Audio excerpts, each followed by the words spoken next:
Hey guys, I'm DJ Cadenza and this is a short tutorial on how to replace your crossfader for the DJM900 Nexus.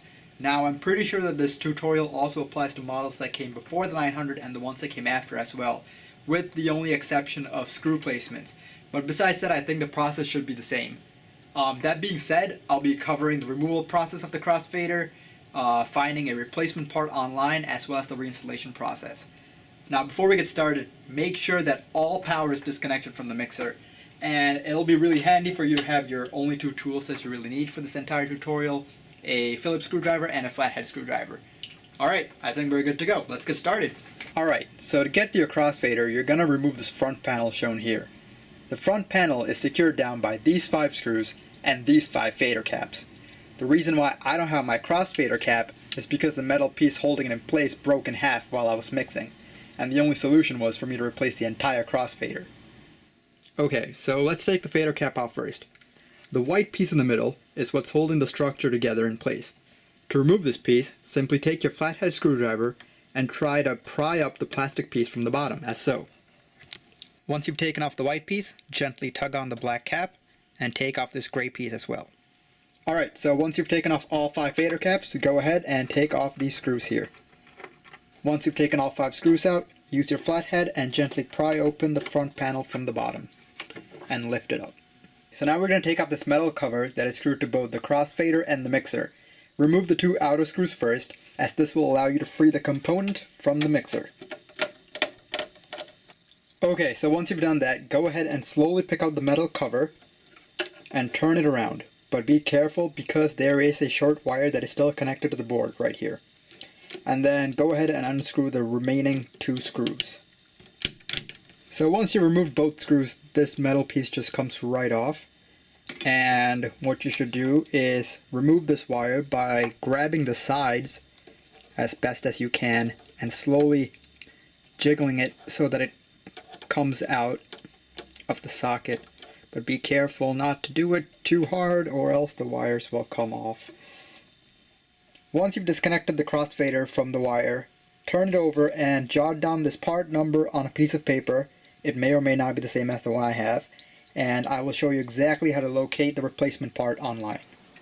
Alright, just a quick side note, all the links that I will mention in this video will be available in the description below, so please go ahead and use them. Okay, now go to parts.pioneerelectronics.com and click on New Customer Sign Up on the left hand side. Then go on to click Retail Consumer and fill out the requested info. Once you've made an account, make sure you're signed in and go back to parts.pioneerelectronics.com, and under where it says Enter Part or Model Number, type in your part number and click Search. Go ahead and select DJM900 Nexus, assuming that's what you have, and click Buy. Be sure that you make your orders as soon as you can, because most of these parts are being shipped from Japan and takes about a week and a half to arrive. Just so you guys know, the part that you order does not include the plastic pieces that form the cap of the crossfader. Now, in case you want to order these and maybe even other parts as well for your mixer, let me show you how to locate the proper part numbers. Go back to parts.pioneerelectronics.com and type in DJM900 Nexus or whatever your mixer model is and click Search. This should pull up a page with your mixer model that you can click on. Once you click that, you will find a page with all the different parts you can order for your mixer. However, to find an exact part, click on the part diagram and this should open up a PDF with a bunch of schematics of the mixer. Scroll through it and find the number assigned to the part of interest. Then locate the number in the parts list, which should be on the next page. Next to it will be the part number you can use to make your order. In case you guys want to order a whole new cap like I did, here are the part numbers for the 3 plastic pieces. They are also available in the description below. Once your crossfader arrives, go ahead and put the metal plate back on the crossfader and align it properly. Then go ahead and put those 2 screws back in there.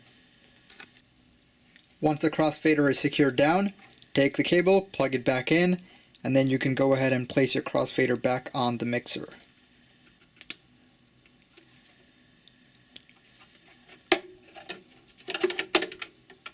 Now before I screw this back down to the mixer, I'm going to go ahead and test to see if the crossfader is working. So I'm going to load up 2 songs on my CDJs and quickly test this out. Alright, so I have a song loaded onto each of my CDJs.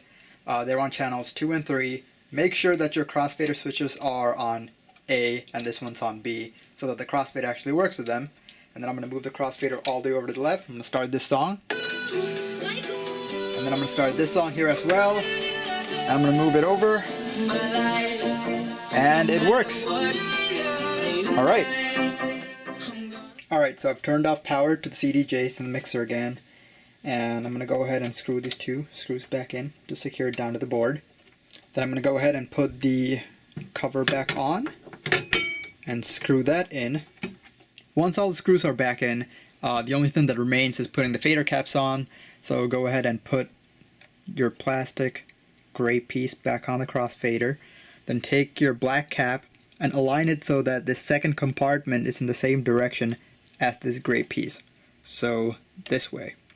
Alright, now you're going to place the black cap down, and if you position it correctly, the gray little piece should move towards the top as you push this black cap downward. Then you're going to take that flat little white piece and just push it down, and there you go.